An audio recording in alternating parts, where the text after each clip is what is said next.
नमस्कार। फिर से हाजिर हूँ एक नई कहानी को लेकर के। मैं हूँ राज। आप देख रहे हैं हाईवे 33। दोस्तों, ये आज की जो कहानी मैं आपको बता रहा हूँ, ये कहानी, ये घटना जो हमें भेजे हैं, उनका नाम है सागर। सागर उत्तराखंड में एक फैक्ट्री में शिफ्ट सुपरवाइजर के पोस्ट पर काम कर रहे थे और उनकी शादी को लगभग 6 महीना ही बीता था। रहने वाले उत्तर प्रदेश के अलीगढ़ डिस्ट्रिक्ट के।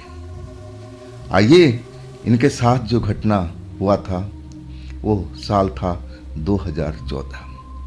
तो आइए चलते हैं इस कहानी में। लेकिन दोस्तों, अगर आप इस चैनल पर पहली बार जुड़े हैं और अभी तक इस चैनल को आपने सब्सक्राइब नहीं किया है तो दोस्तों जल्दी से कर लीजिए और साथ में बेल आइकन को ज़रूर दबाइएगा ताकि वीडियो का नोटिफिकेशन सबसे पहले आपके पास पहुंचे। तो शुरू करें आज की कहानी। दोस्तों, मेरा नाम सागर है।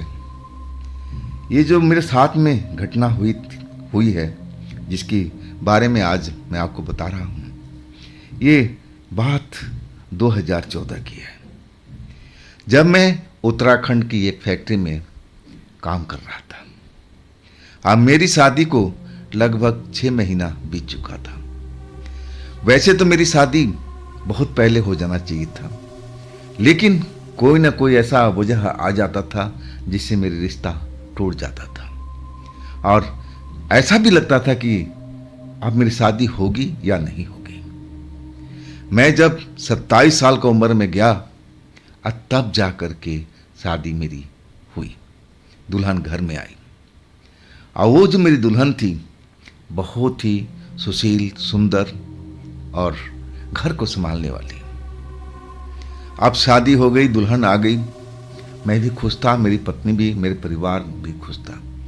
अब मेरे परिवार में अब जो थे 2 ही लोग, मेरे मम्मी और पापा। मेरी 3 बहनें जो थी मेरे से बड़े, वो तो अपने ससुराल में थी। अब उस घर में मैं और मेरी पत्नी और मेरे माता पिता, आज जिसमें मैं तो अपने नौकरी पर उत्तराखंड में रहता था, किराए के मकान में। जब शादी हो गई तो मेरी मम्मी पापा कहने लगे अपनी पत्नी को ले जाओ, वहीं पर कोई ढंग का कमरा लेकर के रख लेना। लेकिन मैं मना कर दिया, नहीं माँ, पत्नी तो यहीं रहेगी, पहले आप लोगों का सेवा भाव करेगी। अब मैं तो आता रहूँगा बीच बीच में। 6 महीना में कम से कम मैं 10 बार तो अपने गांव आ चुका था और ऐसे ही मेरी लाइफ चल रही थी। लेकिन जब बदलाव हुआ ना, वो भी कहाँ पर, जब उत्तराखंड में, जब जिस मकान में मैं रहता था किराए पर और कई सालों से, वो मकान थोड़ा अब जर्जर अवस्था में पहुंच गया था और कभी भी तेज बरसात होती थी तो भय था, डर था कि कहीं मकान टूट करके ना गिर जाए। और तब मकान मालिक ने बोला कि सागर, कुछ महीनों के लिए तुम कहीं और शिफ्ट हो जाओ ताकि इस घर को हम नया बना दें। और इसके बाद मैं कमरे की तलाश में जुट गया और कमरा मिला बिल्कुल रोड के पास में, जहाँ से कॉलोनी का शुरुआत होती थी। 2 मकान छोड़ करके तीसरे मकान में मुझे वो कमरा मिला और घटना की शुरुआत उसी जगह से मेरी हुई थी। वो रात मैं भूल नहीं सकता था। मेरी जो ज़्यादातर ड्यूटी हुआ करती थी बी शिफ्ट की, मतलब दोपहर वाली। 1 बजे मैं अपने घर से निकलता था और जब मैं ऑफिस अपने फैक्ट्री से वापस आता था घर पर तो रात को कभी 11 बज जाते थे। अब वैसे ही उस रात को 11 बजे के आसपास मैं अपने बाइक से अपने घर की ओर लौट रहा था। आज जब मैं पहले घर के पास, कॉलोनी का पहले घर के पास अपना बाइक लेकर गुजरने लगा तो अब रात तो थी, 11 बजे से ऊपर का टाइम था और वो घर में अंधेरा हुआ पड़ा था। अब बाहर में एक जवान लड़की खड़ी हुई थी। अब रात चांदनी थी मैं उस लड़की को देख करके थोड़ा हैरान हो गया। देखने में गजब सुंदर लड़की थी, कपड़े भी ढंग के पहन रखे थे। लेकिन जब घर में अंधेरा हुआ पड़ा है तो ये बाहर क्या कर रही है? परिवार के लोग अब अंदर हैं और जवान लड़की बाहर। मुझे कुछ बड़ा विचित्र लगा, लेकिन मुझे दूसरे के मामले में टांग अड़ाने की आदत नहीं थी। इसलिए मैं क्या करता, जवान लड़की को देख करके कुछ बोल भी तो नहीं सकता था कि तुम अपने घर में चले जाओ, रात के टाइम में बाहर क्या कर रही हो। खैर, मेरा तीसरा ही घर था। अब वहाँ से मैं अपनी बाइक लेकर के अपने घर के आगे आ गया, बाइक खड़ा किया और मैं देख रहा था मुड़ मुड़ करके। जब बाइक खड़ा किया तो वो लड़की मुझे ही देख रही थी। तीसरा घर था, थोड़ी ही दूरी थी, अब वहाँ से मुझे देख रही थी। मुझे कुछ समझ में नहीं आया कि आखिर ये लड़की को मैंने पहले देखा नहीं और इतनी रात को ये लड़की क्यों बाहर खड़ी है, अब मेरी तरफ क्यों देख रही है। खैर, उस रात तो मैं ज़्यादा सोच विचार नहीं किया। मैं थका हुआ था और अपने कमरे में जा कर के अब दरवाज़ा बंद करके आराम करने लगा। खैर, उस रात की बात वहीं पर ख़त्म हो गई थी। अब दूसरा दिन मैं वक्त से अपना ड्यूटी निकल गया और रात को जब वापसी हुई तो वही टाइम था, उससे थोड़ा ज़्यादा ही लेट था।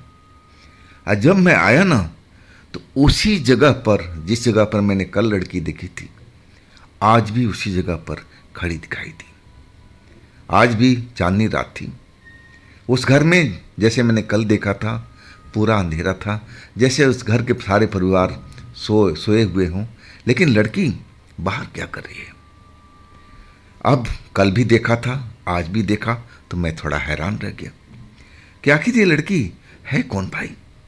परिवार वाले क्यों इसको बाहर छोड़ रखे? जवान लड़की है, अच्छी बात थोड़ी है। लेकिन मैं जब देखा तो लड़की मुझे देख करके मुस्कुराई। मुस्कुराने का मतलब मैं अच्छी तरह समझता था, लेकिन कॉलोनी का मामला था और मैं थोड़ा डर गया उसकी मुस्कुराहट देख करके और सीधा बाइक अपने घर के आगे खड़ा किया और फिर मैं अंदर। लेकिन रात भर जब तक मुझे नींद नहीं आई उसी लड़की के बारे में सोचता रहा। देखने में गजब की खूबसूरत लड़की, कपड़े सही ढंग के पहने हुए, और मुझ पर क्यों लाइन दे रही है? मैं तो शादीशुदा हूँ, लेकिन खैर उसको क्या मालूम कि मैं शादीशुदा हूँ कि कुंवारा हूँ। ये तो मेरे ऊपर निर्भर करता है। लेकिन उसकी सुंदरता देख करके मेरा दिल दिमाग, एक कहा जाए तो, बेकाबू हो गया था। मैं अपने पत्नी से उसकी तुलना कर रहा था। अब मेरी पत्नी उसकी सुंदरता के आगे फीकी पड़ रही थी। इतनी गजब की सुंदरता थी उसकी। कब मुझे गहरी नींद आ गई, अब मुझे पता भी नहीं चला, उसी के बारे में सोचते सोचते। और आखिरकार मैं ख्वाबों की दुनिया में चला गया और सपने में खो गया। सपना में वही देख रहा हूँ कि मैं रात के टाइम, अब जैसे मैं लौट रहा था अपनी बाइक लेकर के और उसकी दरवाजे से होकर गुजर रहा हूँ और वो लड़की वहीं पर खड़ी है और अचानक मेरे सामने आकर के बाइक के आगे खड़ी हो जाती है और मुस्कुराती रहती है। मैं उसकी हरकत देख करके डर जाता हूँ, ब्रेक लगा देता हूँ और बड़े प्रेम से बोलता हूँ कि आप हट जाइए ना, मुझे अपने कमरे पे जाना है। लोग बाग देखेंगे तो क्या सोचेंगे? आप भी जवान, मैं भी जवान, तो ये ठीक नहीं है, आप अपने घर में जाइए। तब तक वो लड़की मेरे पास और नज़दीक आ जाती है, कहती है कोई बात नहीं, दुनिया का कहने दो ना, उससे क्या फ़र्क पड़ता है। मैं तुम्हें बहुत पसंद करती हूँ, क्या तुम मुझे पसंद करते हो? मैं सपने में था, ख्वाब में था। मैं उसकी सुंदरता पर इतना मोहित हो चुका था, ख्वाब में भी, और बिना सोचे समझे मैं बोल पड़ा, हाँ जी, मैं भी आपको बहुत प्यार करता हूँ। और इसके बाद मेरी जो नींद थी खुल गई। मैं जब जगा ना तो पसीने पसीने हुआ पड़ा था उस ख्वाब को देख करके। अब नींद तो टूट गई और मैं देखा तो मैं अपने बिस्तर पे हूँ। मैं एक ख्वाब समझ करके उसको भूलने लगा। फिर तीसरी रात स्टार्ट हुई। जब मैं आ रहा था वापसी अपनी फैक्ट्री से, तब भी वो लड़की अब उसी जगह पर खड़ी हुई दिखाई दी। आज मुझे देख करके वो फिर मुस्कुराई। अब सही मायने में मुझे लगने लगा कि वो लड़की मेरे पर लट्टू है, मुझसे प्यार करती है। क्या मुझे उसे दोस्ती करना चाहिए? मेरी पत्नी तो गांव में रहती है, उसको क्या मालूम होगा कि मैं किससे दोस्ती किया हूं, किससे मैं क्या कर रहा हूं। और यही सोच करके मैं उसकी तरफ भी मुस्कुरा दिया। आज जैसे ही मुस्कुराया ना, वो लड़की शर्मा सी गई। अब फिर मैं अपनी बाइक दरवाजे पर खड़ा करके और कुछ पल के लिए बाइक के पास खड़ा रहा। अब मैं उसकी तरफ देखता रहा, वो मेरी तरफ देखती रही। अब एक तरह से मुस्कुराहट से ही अब स्टार्ट काम हो चुका था। एक दूसरे की तरफ देखने लगे थे हम। जब भी देखते मुस्कुराते रहते और हमारी प्यार का सिलसिला यहीं से शुरू हुआ था। अब हर रोज आंखों में हम जरूर एक दूसरे को देखते, मुस्कुराते, लेकिन मेरी हिम्मत नहीं थी कि उस लड़की को मैं अपने पास बुलाऊं और कोई बातचीत करूं। और लड़की अपनी जगह, अभी तक मैं उस लड़की से नज़दीक में जा कर के नहीं मिला था। हमारा जो प्यार का सिलसिला शुरू हुआ था, बस दूर से ही हम एक दूसरे की तरफ देखते, इशारों में बात करते, बिना कोई आवाज़ किए। ना तो वो मेरे नज़दीक आती और ना मैं उसके नज़दीक जाता। बस यही सब चल रहा था कुछ दिनों तक। अब मैं जब दोपहर में ड्यूटी जाता, उस घर की तरफ देखता, उधर से ही गुजरता, क्योंकि वो कॉलोनी का पहला घर था। और जब मैं बाइक से गुजरता तो उसमें, अब रात के टाइम में तो मैं देख नहीं पाता था कि उस परिवार में कौन कौन है, लेकिन दिन के टाइम में उस घर में अब मुझे परिवार नज़र आता था। अब वो लड़की मुझे दिखी नहीं। हाँ, आवाज़ कई जनों की उसमें से, घर में से आती थी और मैं समझता था कि वो लड़की उसी घर में रहती है। दिन के टाइम वो नहीं निकलती, सिर्फ उसको रात के टाइम ही मौका मिलता होगा। और हमारी प्यार का सिलसिला अब शुरू वैसे ही चल रहा था जैसे पहले से स्टार्टिंग हुआ था। बिना आवाज़, बिना बातचीत किए हुए हम एक दूसरे की तरफ देखते, इशारों में बात करते, और फिर मैं अपने घर में चला आता और वो अपने घर में चली जाती। और वो दिन मैं भूल नहीं सकता। वो दिन बरसात की थी, बरसात की रात थी। मैं जब अपनी ड्यूटी से आ रहा था तो बरसात शुरू हो गई थी। मैं अपना जो फैक्ट्री था, जब अपनी बाइक निकालने लगा और उसी वक़्त से बरसात शुरू हो गई थी। मैं बरसात की रुकने की बाट देख रहा था कि कब बरसात रुके तो मैं अपने घर पर जाऊं, लेकिन बरसात तो रुकने का मूड में नहीं थी।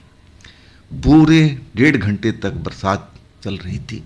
इसके बाद जो बंद हुई तो अब मैं निकला। अब मैं एक तरह से 12:30 के आसपास मैं उस जगह पर पहुंचा था जहां उस लड़की से मेरा मुलाकात होती थी। इशारों में हम बात किया करते थे। जब मैं पहुंचा वहां पर ना, तो बरसात तो एक तरह से जो जोर से हो रही थी वो बंद हो गई थी, लेकिन कुछ ऐसा बूंदें पड़ रही थी, बहुत मामूली सा। आज जब मैं बाइक लेकर के उस कॉलोनी का पहले घर पर पहुंचा जहां वो लड़की खड़ी दिखाई देती थी, तो मुझे देख करके बड़ा हैरानी हुई, क्योंकि अब रात के 12:30 बज रहे थे और वो अभी तक उसी जगह पर खड़ी थी, और जबकि हल्की हल्की बूंदें बारिश की अभी भी पड़ रही थी। और जैसे ही उसने मुझे देखा एकदम खुश हो गई, इशारों में कहने लगी कि आज इतना लेट कैसे। फिर मैं आसमान की तरफ दिखाया कि बारिश हो रही थी और इसी वजह से मैं रुक गया और मैं बाइक ले जा करके अपने दरवाजे पर खड़ा किया। और उस बूंदाबांदी में जो हल्की फुल्की बारिश हो रही थी उसमें मेरे तो कपड़े गीले हो ही गए थे। अब मैं जल्दी जल्दी बाइक से उतर करके अपने कमरे में गया ताकि कपड़े बदल दूं। और जैसे ही मैं दरवाज़ा बंद करने लगा तो वो लड़की अब हमारे दरवाजे पर खड़ी थी। अब मैं अपने दरवाजे पर खड़ा देख करके मैं एकदम सन्नासा रह गया था। ये पहली रात थी कि वो मेरे दरवाजे तक पहुंची थी। अब मैं उसको जब देखा ना तो एकदम सन्नासा रह गया कि आज ये मेरे दरवाजे पर कैसे आ गई। इसके परिवार के लोग कोई देख लेगा तब क्या होगा। मैं तो इसी सोच करके डर गया था, लेकिन उस लड़की के चेहरे पर कोई भी डर ऐसा मुझे दिख नहीं रहा था। और वो मुझे धकेलते हुए अंदर आ गई और मैं दरवाजे पर बस खड़ा देखता ही रह गया। और आखिरकार वो पहली बार आवाज़ मैंने उसकी सुनी थी। इतनी मीठी आवाज़ और इतना सुंदर चेहरा दोनों एक साथ में था कि मैं उसकी आवाज़ सुन करके और पागल सा हो गया था। इतनी मीठी आवाज़ थी। और वो अपनी आवाज़ में बोली, अरे दरवाज़ा तो बंद कर दो, अब देखो कोई बाहर से गुजरेगा तो क्या कहेगा, दरवाज़ा बंद करो जल्दी से। मैं तो उसका जैसे आदेश का पालन करने लगा। ना चाहते हुए मैं दरवाज़ा बंद किया और अगले पल वो मेरे पास में थी। हम एक दूसरे के बिल्कुल नज़दीक खड़े थे। और फिर प्यार का शुरुआत उसी ने किया था। मेरी तो इतनी हिम्मत ही नहीं थी कि मैं उससे प्रेम का शुरुआत कर सकूं। और वो रात तो मैं भूल ही नहीं सकता। कब मैं अपने बिस्तर पर सो गया, कब वो मेरे घर से गई, मुझे मालूम नहीं हुआ। बस इतना ही बोली थी कि अब दरवाज़ा बंद कर लेना, मैं जा रही हूँ। और मैं उठ करके दरवाज़ा भी बंद नहीं कर पाया था, इतनी तगड़ी मुझे नींद आई थी। इसके बाद जब नींद खुली तो दिन के करीब 10 बज रहे थे। दरवाज़ा मेरा भिड़ा हुआ था। अब एक तरह से मेरे कमरे में इतना सामान भी नहीं था, ऐसा कुछ भी नहीं था कि जो चोरी हो जाए जिससे मुझे नुकसान हो। अकेले मैं रहने वाला, बस थोड़ा बहुत ही सामान के मेरे कमरे में रहते थे। लेकिन उस रात जो मेरे साथ में हुआ वो मेरे लिए एक बहुत गजब की बात थी। मैं तो ऐसा कल्पना भी नहीं किया था कि इतनी सुंदर लड़की मेरी लाइफ में आ जाएगी। और उधर मेरे घर पर पत्नी भी थी। मैं उसके बारे में बिल्कुल सोच ही नहीं रहा था, जैसे मेरा विचार बिल्कुल बदल गया हो। अब सारा ध्यान इसी लड़की के ऊपर में लगा रहा था। मैं अपने वक्त पर तैयार होकर के फिर ऑफिस फैक्ट्री की तरफ निकल गया। जाते जाते मैं उस घर की तरफ रोज की तरह देखते जाता था। उस घर में बच्चों की भी आवाज़ आती थी, सुनाई पड़ती थी, मतलब भरा पूरा परिवार है उस घर में। लेकिन दिन के टाइम में कभी भी वो लड़की मुझे उस घर में दिखाई नहीं दी। और ऐसा ही सिलसिला जो शुरू हुआ अब महीनों तक चलता रहा। और उधर जो मेरी पत्नी थी, फ़ोन पर दिन में बात हुआ करता था और कहती थी कि अब काफ़ी दिन हो गए, आओगे नहीं क्या। अब मैं कोई ना कोई बहाना करके उसको टाल देता कि देखो अभी फैक्ट्री में बहुत काम चल रहा है, मैं अभी आ नहीं पाऊँगा, थोड़ा इंतज़ार करना पड़ेगा। माँ पिताजी से बात होती थी कि बेटा आया नहीं अभी। मैं उनको भी बता देता था कि पिताजी माँ अभी फैक्ट्री में काम चल रहा है, छुट्टी नहीं मिल पा रही है, और जैसे ही छुट्टी मिलेगी मैं ज़रूर आऊँगा। लेकिन जब 3 महीना हो गया, मैं उस लड़की के अब साथ में अब प्रेम व्यवहार करते हुए 3 महीना जब गुजर गया, तब मेरी जो पिताजी थे कहने लगे बेटा अब तो काफ़ी टाइम हो गया, आओ ना घर पर, बहुरिया भी इंतज़ार कर रही है, हम लोग भी इंतज़ार कर रहे हैं। तब मुझे लगा कि हाँ अब मुझे जाना चाहिए और मैं अपना ऑफिस में छुट्टी भी ले लिया। लेकिन जब रात को मैं लौटा और अपना रोज़ की तरह उस लड़की रात में मेरे कमरे में आ जाती थी। आज ना जाने उसको कैसे मालूम हो गया कि मैं कल छुट्टी ले लिया हूँ, गांव जा रहा हूँ। और वो आते ही मुझ पर नाराज़ हो गई और कहने लगी कि तुम गांव नहीं जाओगे, तुम कल जा रहे हो गांव ना। अब मैं आश्चर्य में था कि मैं इसको तो बताया ही नहीं, इसको कैसे मालूम पड़ गया?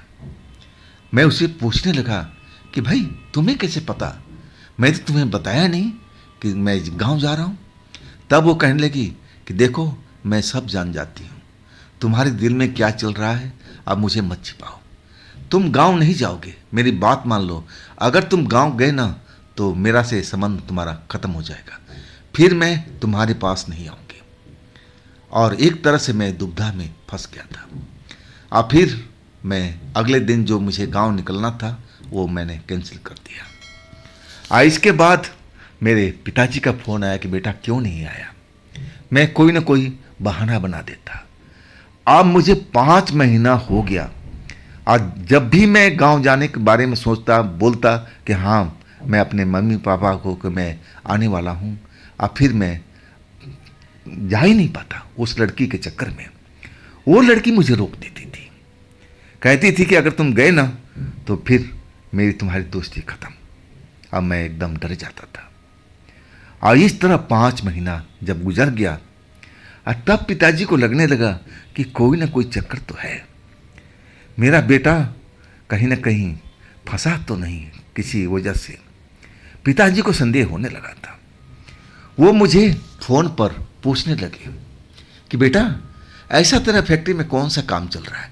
पहले भी तू उसी फैक्ट्री में काम करता था और तू आ जाता था, अब तेरे साथ में क्या हो गया? अब पिताजी एक तरह से धमकाने लगे कि देख बेटा तेरी बहुरिया रो रही है, मुझे उसकी रुलाई देखी नहीं जाती, और तू अगर नहीं आया तो मैं आ जाऊंगा तुझे लेने के लिए। पिताजी एकदम नाराज थे। इधर मैं बिना प्लान का कैसे जा सकता था? फैक्ट्री से मुझे छुट्टी लेनी पड़ती। और आखिरकार मैं अपने मैनेजर से छुट्टी का दरखास्त दिया, और वो मेरी तरफ देख करके हंसने लगा और कहने लगा सागर तूने तो कितनी बार छुट्टी ले ली लेकिन तुम गए नहीं, इस बार भी छुट्टी ले रहे हो क्या? जाओगे तुम सही में? मैंने बोला हाँ मैनेजर साहब, इस बार मैं ज़रूर जाऊंगा। और इसके बाद मैं अपने घर पर आया, रात का ही वक्त, और वो लड़की मेरे कमरे में थी। आते ही वो ना जाने कैसे उसको मालूम हो जाता था कि मैं कल अपने गांव निकलने वाला हूँ। और वही पहले की तरह वो मुझे डांटने लगी कि नहीं अभी नहीं जाओगे, अगर तुम गांव गए तो मेरे से रिश्ता खत्म। मुझे भी गुस्सा आ गया कि देखो तुम अपनी जगह पर सही हो, देखो मेरा घर परिवार भी है, मेरे माता हैं, पिता हैं, मेरी पत्नी भी है, और मुझे तो घर जाना ही पड़ेगा। अब 5 महीना हो गया, मैं कब तक तुम्हारे चक्कर में फंसा रहूँगा? अरे मैं जाऊँगा तो सदा के लिए थोड़ी जाऊँगा, मैं लौट के आऊँगा, फिर तुम्हारे पास ही तो रहूँगा, तुम मेरे साथ में रहोगी। लेकिन जो लड़की थी बहुत नाराज थी, गुस्से में थी, और कहने लगी नहीं मैं तुम्हें जाने नहीं दूंगी, मैं तुम्हें जाने नहीं दूंगी। और उसकी आंखों में आंसू भी आ जाते थे। मैं उसकी आंसू देख करके और मैं सहम जाता था। अब फिर मैं सोचा कि चलो छोड़ो, इस बार मैं नहीं जाऊंगा, अब फिर बाद में जाऊंगा। अब फिर मैं उस लड़की से बोला भी कि मैं नहीं जाऊंगा। अब तब जाकर के लड़की संतुष्ट हुई, और फिर जैसे रोज़ अपने रात घर चली जाती थी वैसे चली गई। जब मैं सुबह उठा ना तो जैसे ही सूरज की किरण अब नज़र आई, अब मैं नींद खुल गया। अब जैसे ही मैं सुबह उठा, अब मुझे अपने घर की याद आई, क्योंकि मेरे जो पिता बोले थे कि अगर तू नहीं आएगा तो मैं आ जाऊँगा। अब मैं उस लड़की की बात को नज़रअंदाज करके अब मैं अपने गांव की तरफ निकल लिया। छोटा सा ही अपना बैग था, सामान था, और वो लेकर के मैं अपना शहर की तरफ चल पड़ा। जब मैं अपने घर पहुंचा तब मुझे खुशी का अब अंदाज़ा हुआ। मेरी पत्नी मुझसे ना जाने कितनी प्यार करती थी। अब मेरे पिता भी खुश थे, मेरी माँ भी खुश थी, मेरी पत्नी भी खुश थी। इसके बाद अब मेरी पत्नी पूछने लगी क्यों जी इतना दिन से तुम्हें आप मेरी याद नहीं आ रही थी? मैंने बोला भाई याद तो हर रोज़ आती थी, लेकिन वक्त मिले तब ना मैं झूठ पर झूठ बोलता चला गया। फैक्ट्री में इतना काम था इसलिए फंसा रहा।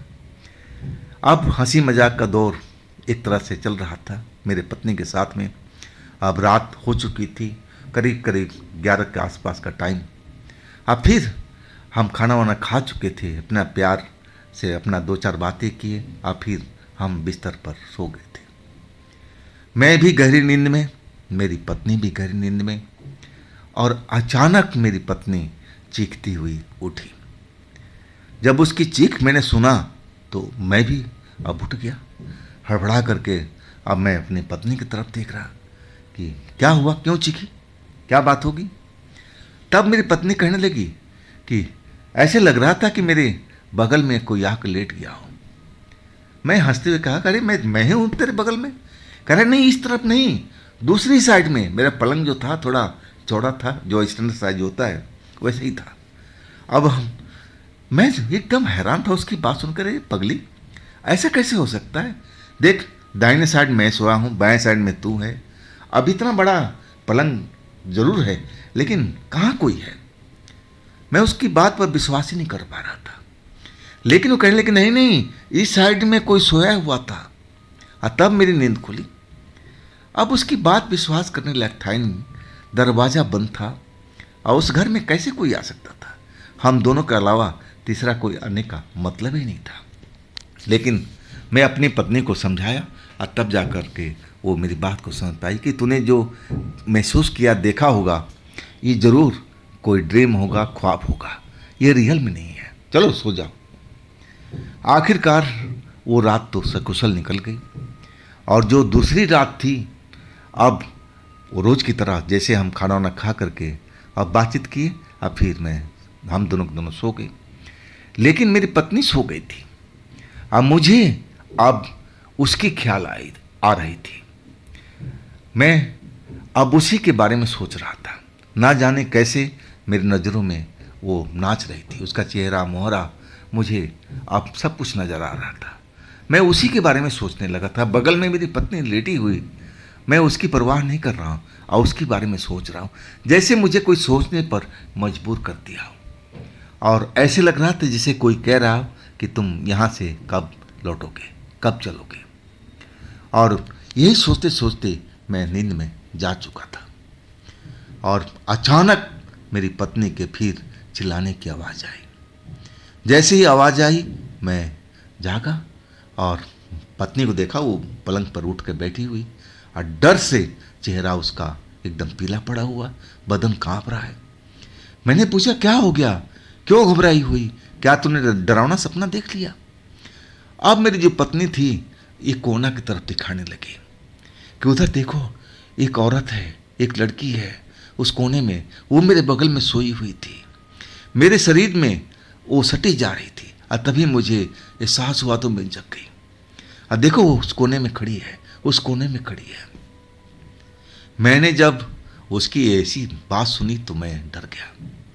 मैं देखा उस कोने में कोई भी नहीं था, लेकिन वो औरत, वो लड़की मेरी पत्नी को अभी भी दिख रही थी। और आखिरकार ऐसा हो गया था कि मुझे अपनी माँ को बुलाना पड़ा। उस रात में मेरी पत्नी एकदम डरी हुई थी। मेरी माँ आई। अब मैंने बताया कि मेरी पत्नी ने ऐसे ऐसे देखा है। अब मेरी माँ मेरी पत्नी से पूछने लगी, क्या हुआ बहू, तूने क्या देखा? तब मेरी पत्नी कहने लगी कि मम्मी, मैं कल भी महसूस किया था जैसे मेरे बगल में कोई आकर लेटा हो। अब मेरी आँख खुल गई, लेकिन मेरे पति विश्वास नहीं कर रहे थे। आज भी मेरे साथ में ऐसा ही हुआ।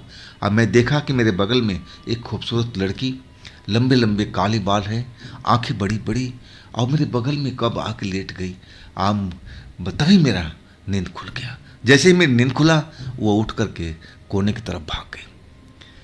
अब कुछ देर वहाँ पर खड़ी रही और फिर उसके बाद वो गायब हो गई।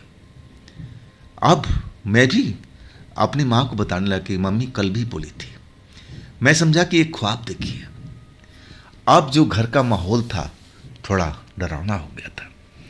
मेरी माँ कहने लगी कि बहू कैसी लड़की थी, उसके बारे में थोड़ा और बताओ। पूछने लगी कैसा कपड़ा पहन रखा था, कैसी शक्ल था, कैसी सूरत था, और तेरे पास में कैसी आके लेटी थी। मम्मी एक तरह से सारा अब विस्तार से जानना चाहती थी। आखिरकार मेरी पत्नी जो जानती थी, जो देखी थी, वो सब कुछ बताने लगी। और तब माँ को एहसास हुआ कि मामला कुछ गलत है। अब सुबह में जो माँ थी अब मेरे से पूछने लगी कि बेटा तूने उस लड़की को देखा था उस रात में? मैंने बोला माँ बिल्कुल नहीं, मेरी पत्नी को जरूर दिखाई दी थी लेकिन मुझे नहीं। तब माँ कहने लगी बेटा हो सकता है हमारे घर में कोई बाहरी शक्ति आ गई हो, मैं जा रही हूँ ओझा गुनी को बुलाने के लिए और तुम घर पर ही रहो। मैं माँ को बोलना चाहता था कि छोड़ो ना माँ, अब ऐसी बातें हो जाती है, ज़रूर वो कोई डरावना सपना होगा। अगर वो लड़की होती उस घर में तो मुझे भी तो दिखाई देती, मुझे तो दिखाई नहीं दी। लेकिन माँ मेरी बातों पर विश्वास नहीं किया और वो ओझा गुनी को लेने के लिए चली गई। आज जब आई ना तब साथ में अब वो तांत्रिक थे, बाबा थे, और घर के अब आंगन में आकर के चारपाई पर बैठ करके, और मम्मी सब कुछ उनको पहले ही बता चुकी थी। उन्होंने मेरी पत्नी को बुलाया और उसकी जो हाथ के उंगली वगैरह था जैसे डॉक्टर देखते हैं ना, ऐसे देखने लगे, आंखों में देखा। अब फिर वो मेरी तरफ देखने लगे। आप इसके बाद वो मेरी माँ को बोले आप कि आप मेरे साथ में थोड़ा अलग आ जाइए, आपसे कोई बात करनी है। मुझे संदेह बिल्कुल भी नहीं हुआ कि ऐसे कोई क्या खास बात होने वाली है जो माँ को अकेले में वो तांत्रिक बाबा बताने वाले। मुझे ज़रा भी संदेह नहीं हुआ। अब फिर जब माँ और तांत्रिक बाबा की बात हुई तो माँ अब मेरी तरफ घूर के देख रही थी। उसका घूरने का अंदाज जो था मुझे बेचैन कर रहा था। मेरी पत्नी की तरफ जब तांत्रिक आए थे तो उसका सारा फोकस मेरी पत्नी के ऊपर में था, लेकिन अब जो फोकस था मेरी पत्नी पर से हट करके अब मेरे पास में हो गया था। मेरी ओर देख रही थी, चेहरा बिल्कुल सपाट था। और तांत्रिक बाबा अब कहने लगे कि अपनी पत्नी को अब कमरे में अंदर जाने दो, जो कुछ हुआ है अब तुम्हारे साथ में हुआ है। अब फिर वो मुझसे पूछने लगे कि बेटा बताओ, अब ये जो शक्ति है तुम्हें कहाँ नजर आई थी, कहाँ पर तुम रहती हो, अपने बारे में जहाँ रहते हो खोल के बताओ। अब फिर मैं ना चाहते हुए भी सारा जो जहाँ रहता था फैक्ट्री में, जो कमरा मैंने चेंज किया, सब कुछ बताने लगा कि मैं उस जगह पर रहता हूँ। लेकिन वो घर के बारे में नहीं पूछ रहे थे, वो पूछ रहे थे कि उस लड़की से तुम्हारी मुलाकात कब हुई। जब ये पूछे तो मैं एकदम चौंक गया। क्या मतलब है जी आपका, कौन सी लड़की? मुझे संदेह तो हो गया कि कहीं उसी लड़के के बारे में तो नहीं पूछ रहे। मैं डर सा गया था। मुझे लगा कि मेरी चोरी तो कहीं पकड़ी नहीं गई। लेकिन जो तांत्रिक बाबा थे बहुत पहुंचे हुए, वो कहने लगे कि जो लड़की तुम्हारे कमरे में आती है रात को, उसके बारे में मैं पूछ रहा हूं। अब तो मैं बिल्कुल डर गया। क्या मतलब, मैं झूठ पर झूठ बोलते जा रहा था। लेकिन तांत्रिक बाबा कहाँ हार मानने वाले थे और कहने लगे बेटा तू सच बता दे, तू फायदे में रहेगा, नहीं तो तेरे चक्कर में पूरा तेरा परिवार पिस जाएगा। वो लड़की जिसके साथ में तू रात बिताता है ना, वो कोई मामूली लड़की नहीं है। वो एक प्रेत है, एक आत्मा है, प्रेतनी है, एक आत्मा है और तुझे बर्बाद करके छोड़ेगी। अब जब वो तांत्रिक बाबा बोले तो मैं एकदम डर गया। मेरी तो आवाज़ ही बंद हो गई थी, पूरा बदन डर गया था। क्या मैं एक प्रेतनी से और एक आत्मा से रात में मिलता था? मैं उससे प्रेम करता था? क्या वास्तव में वो कोई आम लड़की नहीं थी, वो एक आत्मा थी? सारे शरीर में झंझनाहट होने लगी, डर लगने लगा मुझे, एक खौफ सा मेरे शरीर में पैदा हो गया था। अब फिर मैं वो घटना को, उस लड़की के बारे में छिपा नहीं पाया और सब कुछ मैं बकता चला गया, बोलता चला गया, जो जब से उस लड़की से मुलाकात हुई और आखिरी तक। और ना घर आने का रीज़न वही लड़की थी, सब कुछ मैं छिपाए नहीं। मेरी पत्नी वहीं पर थी, मेरी माँ भी थी। अब मैं सच बोलता चला गया। मेरी पत्नी के जो भाव थे बिल्कुल बदल गए थे। जब मैंने सारी घटना का ब्यौरा दिया तो बिल्कुल उसका चेहरा उतरा हुआ था। अब मेरी माँ की भी हालत ऐसी ही कुछ थी। लेकिन जब सब घटना को बयान कर दिया तब तांत्रिक बाबा कहने लगे कि मेरे माँ से कहने लगे, देखिए आप लोग टेंशन में मत आइए, उस लड़की ने, जो आत्मा लड़की है ना, आपके बेटे के ऊपर में कोई जादू किया था। अब उसमें शक्ति है, शक्ति से बस में किया था, इसमें आपके बेटे कोई कसूर नहीं है। उस जगह पर कोई भी इंसान होता ना तो वही करता जो लड़की चाहती। अब ये बात सुन के थोड़ी मेरी मन का जो मन में मेरी भी शांति हुई। और मैं माँ का चेहरा देखा तो वो भी देखा कि उनके चेहरे का भी अब रंग ढंग बदलने लगा था। और वही हाल मेरी पत्नी के साथ में था। जब तांत्रिक बाबा ने ये सब बात बोला ना, तब मेरी माँ का भी अब चेहरा बिल्कुल शांत हो गया और मेरी पत्नी का भी हो गया। और इसके बाद तांत्रिक बाबा कहने लगे कि बेटा, तेरे ऊपर जो ये शक्ति है बहुत बलशाली है। आज तू कैसे झेल रहा है मुझे मालूम नहीं। ये ऐसी शक्ति है कि तेरा खून रोज पीती होगी।